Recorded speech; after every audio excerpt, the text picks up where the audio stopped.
एक आदमी 40 साल पुरानी दफनाई हुई लाश का रहस्य खोलकर सुसाइड कर लेता है। लाश किसकी है, कत्ल किसने किया है, यह सब पुलिस को पता लगाना है। एक अंडररेटेड पुलिस ऑफिसर पूरे एफर्ट से इन्वेस्टिगेशन करता है, तब लालच और बेरहमी का ऐसा जाल सामने आता है जिसमें बड़े बड़े लोग फंस जाते हैं। पुलिस ऑफिसर विवेक फिलहाल ऑनलाइन रमी खेलने के कारण सस्पेंशन झेल रहा है। उसने 15 लाख रुपए जीते हैं, इसलिए वह पूरे केरला स्टेट में सुर्खियों में है। उसकी गर्लफ्रेंड सेरेना भी एक जर्नलिस्ट है, उसने भी विवेक की खबर अपने अखबार में छापी है। सस्पेंशन के बाद उसकी पोस्टिंग एक low profile tribal area Malacca पारा में होती है। ज्वाइनिंग के ही दिन विवेक को एक क्राइम सीन में जाना पड़ता है, जहां राजेंद्रन नाम के एक आदमी ने शराब पीते हुए लाइव वीडियो में सुसाइड कर लिया है। वीडियो में राजेंद्रन बताता है कि जिस जगह पर वह सुसाइड कर रहा है उसी जगह पर 40 साल पहले 1985 में एक जवान लड़की की लाश उसने खुद दफनाई है, और इस काम में फ्रांसिस तड़ातिल और एलिस ज्वेलर्स का मालिक विंसेंट भी शामिल था। फोरेंसिक टीम के प्रेजेंस में खुदाई शुरू होती है, लेकिन कुछ भी हाथ नहीं आता। अब तेज बारिश के कारण काम रुक गया है, लेकिन विवेक को एक कपड़े का टुकड़ा किनारे तैरता हुआ दिखाई देता है। अब वह खुद मजदूरों के साथ कपड़े की जगह पर खोदने लगता है। आखिरकार उन्हें एक कंकाल और एक पायल मिलता है। राजेंद्रन की बताई हुई लाश वाली बात सच निकली। अब पुलिस को बाकी बातों की सच्चाई भी पता लगानी है। विवेक सबसे पहले राजेंद्रन की वाइफ और डॉक्टर से मिलता है। पता चलता है कि राजेंद्रन को शराब की लत थी, जिसके कारण उसका लिवर भी ट्रांसप्लांट हो चुका था। बीमारी के चलते उसकी लाइफ में कुछ दिन ही बचे थे। शराब उसके लिए जहर थी। उसने कभी अपनी पास्ट लाइफ का जिक्र किसी से नहीं किया था। फॉरेंसिक टीम कंफर्म करती है कि यह कंकाल एक लड़की का है। यह लड़की कौन है, यह पता लगाने के लिए 1985 के सारे मिसिंग केसेस को विवेक और उसकी टीम खंगालती है और सभी रिलेटेड फैमिलीज से भी मिलती है, जिनमें से एक बुजुर्ग पायल को पहचान लेता है, लेकिन उसकी डीएनए रिपोर्ट कंकाल के साथ मैच नहीं हो पाती और उसकी मौत भी हो जाती है। राजेंद्रन ने सुसाइड वीडियो में जिन दो लोगों का नाम लिया था, उनमें से विंसेंट एक मशहूर उद्योगपति है। उसका नाम अब खबरों में है, जिससे उसके वकील डैमेज कंट्रोल मोड में है। विंसेंट की वाइफ की हालत नाजुक है और वह घर पर ही लाइफ सपोर्ट पर रहती है। दूसरा नाम था फ्रांसिस तड़ातिल। पुलिस इस नाम के कई आदमियों से मिलती है, लेकिन असली फ्रांसिस तड़ातिल नहीं मिल पाता।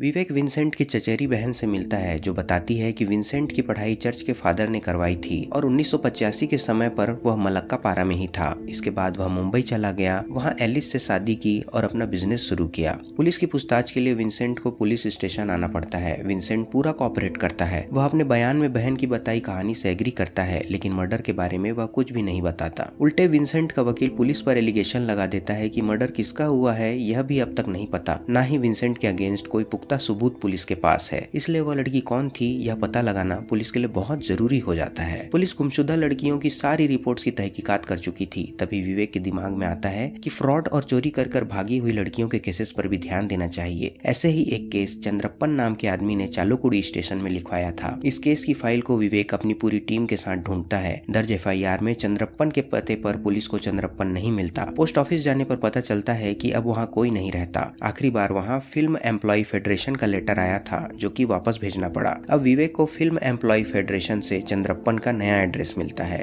चंद्रप्पन से मिलकर विवेक को पता चलता है कि चंद्रप्पन 1985 में बन रही मूवी काथोड़ू काथोरम के सेट पर जूनियर आर्टिस्ट को मैनेज कर रहा था। उनमें से एक लड़की रेखा एक दिन की शूटिंग के बाद भाग गई थी। इससे शूटिंग रोकनी पड़ी और प्रोड्यूसर्स को नुकसान हुआ, इसलिए उसने चालुकुड़ी स्टेशन में उसके खिलाफ एफआईआर दर्ज कराई, लेकिन वह लड़की नहीं मिली। मूवी के गाने में रेखा को देखकर पुलिस उसका स्केच तैयार करती है। मूवी काथोड़ू काथोरम के डायरेक्टर और प्रोडक्शन हाउस से विवेक को कई पुराने फोटोज और इंटरव्यूज मिलते हैं, जिनमें से फोटोग्राफर पॉल सर एक इंटरव्यू में एक लड़की का जिक्र करते हैं जो उनके पास आई थी। उसने पायल पहने हुए थे और वह नन के कॉस्ट्यूम में थी। एक दूसरी जूनियर आर्टिस्ट भी कंफर्म करती है कि गाने की शूटिंग के दिन वे सभी नन के कॉस्ट्यूम में थी। वह मूवी स्टार ममूटी के साथ काम करने को लेकर एक्साइटेड थीं। पहले दिन की शूटिंग के बाद रेखा उनके साथ बस में वापस नहीं लौटी थी। विवेक इन सभी डॉट्स को कनेक्ट करके यह मान चुका है कि वह कंकाल रेखा का ही है। पुलिस के बनाए रेखा के स्केच को देखकर विंसेंट की हवाइयां उड़ जाती है। वह अपने आप को बचाने के लिए रूलिंग पार्टी पर प्रेशर डालता है। इसका असर यह होता है कि चंद्रप्पन की लाश एक नाले में मिलती है। विवेक को ऑफिस ड्यूटी से हटाकर ट्रैफिक ड्यूटी मिल जाती है और केस क्राइम ब्रांच के करप्ट पुलिस ऑफिसर के पास चला जाता है। विवेक अब भी अपनी इन्वेस्टिगेशन जारी रखता है और पल्लासरी नाम के एक पत्रकार से मिलता है, जिसने मूवी के सेट पर एक्टर ममूटी का इंटरव्यू लिया था। पल्लासरी बताता है ममूटी इंटरव्यू के लिए लेट आया था, इसलिए गुस्से में उसने उल्टे सीधे सवाल उससे पूछे और एक नेगेटिव आर्टिकल फोटो के साथ मैगजीन में छाप दिया था। इस फोटो में विवेक को रेखा के साथ एक दूसरी लड़की भी नन के ड्रेस में दिखाई दे रही है। विवेक यह फोटो जूनियर आर्टिस्ट को भेजता है, लेकिन उसके अकॉर्डिंग यह लड़की मूवी में थी ही नहीं। पूरी मूवी देखने पर भी उसकी बात सही साबित होती है। विवेक अब मलकपारा के चर्च के लिए निकल जाता है क्योंकि ध्यान से देखने पर उसे समझ में आता है कि रेखा के साथ खड़ी लड़की की ड्रेस अलग है, यानी कि वह लड़की सच में एक नन थी और उस दिन काथोड़ू काथोरम की शूटिंग चर्च के ही आसपास हो रही थी। किस्मत से विवेक को वह लड़की चर्च में मिल जाती है। उसका नाम सिस्टर स्टेफी है। वह विवेक को उस दिन की कहानी बताती है जब वह रेखा से पहली बार मिली थी। रेखा एक्ट्रेस बनने के लिए यहाँ आई थी। वह फिल्म स्टार ममूटी की बहुत बड़ी फैन थी। रेखा की नन की कॉस्ट्यूम फट गई थी, इसलिए उसने चर्च आकर नन की ड्रेस ली थी। बाद में ड्रेस डिजाइनर ने रेखा को सही ड्रेस दी। इस दौरान एक ही दिन में उन दोनों के बीच अच्छी दोस्ती हो गई थी। उन दोनों ने ममूटी को इंटरव्यू में देखा था।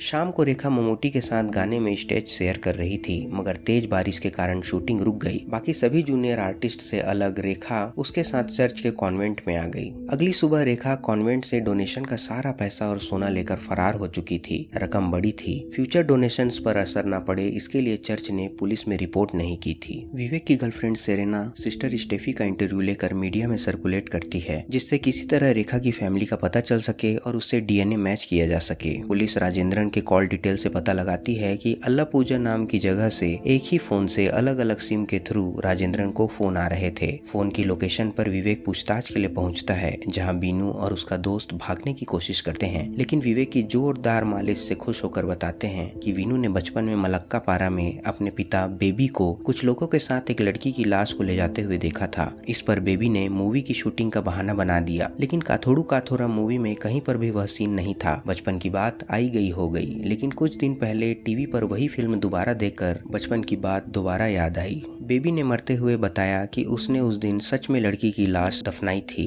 और इस काम में राजेंद्रन और वकाचंद उसके साथ थे। यह बात जानकर बीनू और उसके दोस्त ने मिलकर राजेंद्रन को ब्लैकमेल करके पैसे ऐंठे और राजेंद्रन का सुसाइड वीडियो सामने आने पर छुप गए। राजेंद्रन के सुसाइड वीडियो से पहले ही बेबी की मौत हो चुकी थी, इसलिए उसने वीडियो में बेबी का नाम नहीं लिया था। विवेक के पास इन्वेस्टिगेशन अथॉरिटी नहीं थी। वह इन दोनों आई विटनेस को स्टेशन ले जाना चाहता था, जिससे कैसे भी करके उन्हें यह केस वापस मिल सके, लेकिन इससे पहले ही इन दोनों का भी मर्डर हो जाता है। विंसेंट हर बार विवेक की मेहनत पर पानी फेर रहा है। विवेक फ्रांसिस तड़ातिल को ढूंढने के दौरान एक ऐसे आदमी से मिला था जिसकी एक आंख बंद थी। अब मूवी के शूटिंग की पुरानी फोटोज को दोबारा देखने पर उसे एक और ऐसा ही आदमी दिखाई देता है। विवेक फौरन इस आदमी के पास दोबारा जाता है। इस आदमी का पिता ही फ्रांसिस तड़ातिल है। उन दोनों की आंखें एक जैसी है। विवेक जहाँ जहाँ से रेखा के मर्डर की इंफॉर्मेशन कलेक्ट कर रहा है, वहाँ वहाँ मौत उसका पीछा कर रही है। इसलिए विवेक की बात मानकर फ्रांसिस तड़ातिल सरकारी गवाह बन जाता है। पुलिस प्रोटेक्शन में फ्रांसिस बताता है कि वकाचंद फादर के साथ मलक्कापारा में रहता था और पुष्पम चर्च और कॉन्वेंट की साफ सफाई और खाना पकाने जैसे छोटे मोटे काम करती थी।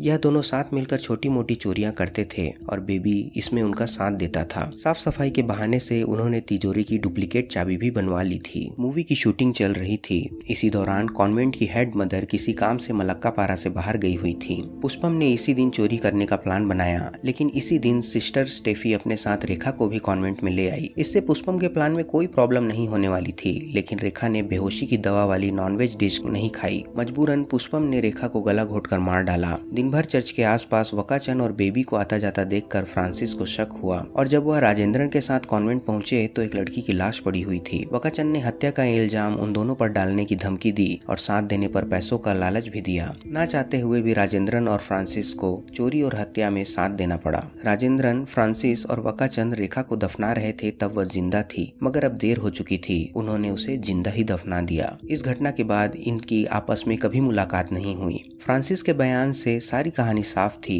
सिवाय इस बात के कि रेखा कौन थी। बिना यह बात जाने पुलिस का केस विंसेंट के अगेंस्ट कमजोर पड़ सकता था। अपनी थ्योरी टेस्ट करने के लिए विवेक एलिस को गेट वेल सून पुष्पम लिखकर गुलदस्ता भेजता है, जिससे एलिस और विंसेंट घबरा जाते हैं। विवेक का अंधेरे में चलाया हुआ तीर निशाने पर लगा था। अब वह जान चुका था कि एलिस ही पुष्पम है और विंसेंट ही वकाचंद। विंसेंट एक्सीडेंट की शक्ल में विवेक का मर्डर करने की कोशिश करता है, लेकिन विवेक बच जाता है। अब उसे एसपी और डीजीपी का सपोर्ट भी मिल जाता है। न्यूज़पेपर में सिस्टर स्टेफी का इंटरव्यू पढ़कर एक्टर जगदीश विवेक और सेरेना से मिलते हैं। वह बताते हैं कि रेखा नाम से एक लड़की उन्हें और एक्टर ममूटी को लेटर्स लिखा करती थी, जिसमें उसका एड्रेस केजी हाउस कन्याकुमारी था। इस एड्रेस पर विवेक को रेखा की बहन आशा मिलती है। आशा बताती है कि पिता के अपोज करने पर रेखा घर छोड़कर चली गई थी, लेकिन उसके बाद बहुत ढूंढने पर भी वह नहीं मिली। उसके माता पिता इंतजार में ही चल बसे और अब वही अकेली बची रह गई है। रेखा के डीएनए आशा से मैच हो जाते हैं। बीमार पुष्पम जेल नहीं जाना चाहती थी, इसलिए वकाचंद गला दबाकर उससे विदा लेता है और पुलिस वकाचंद को गिरफ्तार कर लेती है। रेखा की बची खुची अस्थियों से लास्ट रिचुअल के बाद विवेक ऑनलाइन गेमिंग से जीते हुए पैसे आशा के नाम कर रहा है। यहाँ कहानी खत्म होती है। दोस्तों, अगर वीडियो अच्छा लगा